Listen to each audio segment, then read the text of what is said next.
episode 1 of Thrifty Thursday. My name is Jenny Hegler and I am a Tupperware person. But anyway, today I'm just going to share with you some of my thrifty tips for making healthy meals at home. And so, you know, we all are kind of going through this phase right now where all of our groceries are skyrocketing. Yes, like the cost of all of our food is going up. And so today I'm just going to give you just a few tips on how to save some money on your grocery bill. I forgot my knife. I put it away. There it is. There we go. All right. This is my kitchen. Welcome to my kitchen. And we're just going to hang out for the next few minutes while I show you and talk to you about some ways to save some money in your kitchen. All right. So one of those things, and they always tell you this, and that is to always cook at home.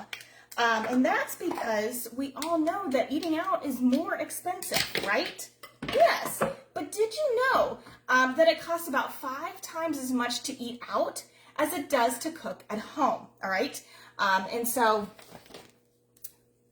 there we go. All right, and so just, yeah. So stay with me, hang out with me for the next few weeks.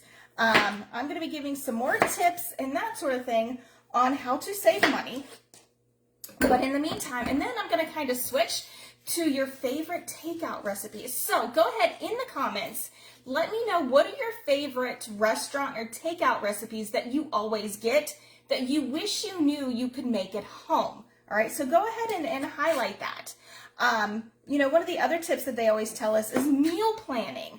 Yes, of course, plan your meals, plan your menu. Look at your weekly schedule. What do you have going on? Is it a busy week or is it not so busy? Do you have days where you're on the go or days when you're like at home? So creating a meal plan will help alleviate that age-old question, what's for dinner, right? All right. And then the dinner, the late night or the last minute dinner dash to the restaurant or to the grocery store when you're scrambling going, what am I going to make?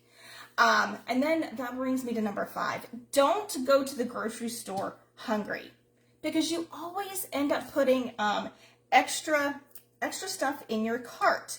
You don't want to do that. You don't want to put extra stuff in your cart. That's going to add to your grocery bill and all of that stuff. All right, so let's see. And also, when you go grocery shopping, go earlier in the day. So for a lot of us, we spend all day making decisions, right? And then we go to the grocery store and we have to make even more decisions. And so by that time, you have what's called decision fatigue. You're just tired of making choices. And so you just kind of grab the first thing that looks good to you, which i.e. is usually comfort food, which makes you feel good in the beginning, but then not so much in the end. Making one of my favorite comfort foods, salsa, just as an FYI, all right?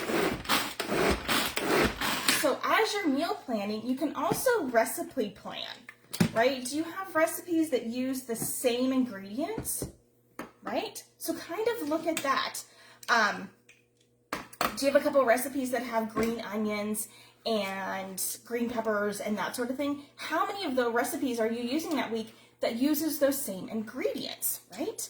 So that's another way. So that way you're not having to get all these different ingredients for all these different meals when you could kind of just double up on some ingredients, right? Cook for leftovers. Yep, I said it. Cook for leftovers.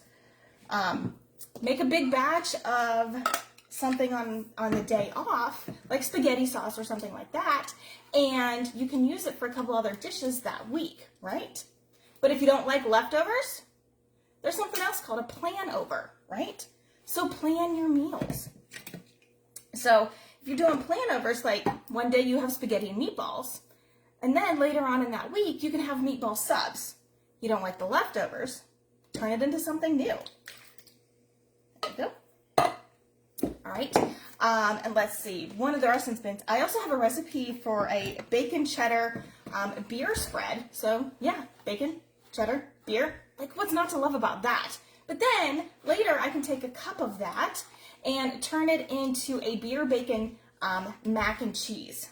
Yeah, right? So do that. There we So Dylan's checking out. He's like, what you making, Mom?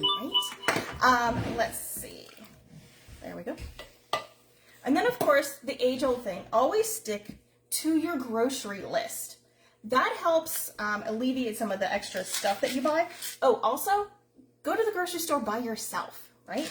Because when you start adding other people into that shopping trip, your shopping trip numbers or your grocery budget is going to go up and up and up. And really, we don't want it to go up and up and up. We want it to go down, all right? So also, go ahead, leave me in the comments. Let me know what are some of your favorite kitchen or hacks to save money on your grocery bill, right? There we go. And there we go. There's salsa. So now I don't have to buy that restaurant stuff or the stuff that comes in the little tub at the grocery store. I have my own batch. There we go. Alrighty. So that was my, that was episode 1, right? So stay with me next week. I'm actually going to be chatting with you about stocking your kitchen. So the foods that you want to have in your pantry, the foods that you want to have in your freezer, and the foods that you want to have in your refrigerator to keep on hand. That way, if you do have one of those nights where you're like, I had this planned, but I don't know what, like, I'm not feeling it.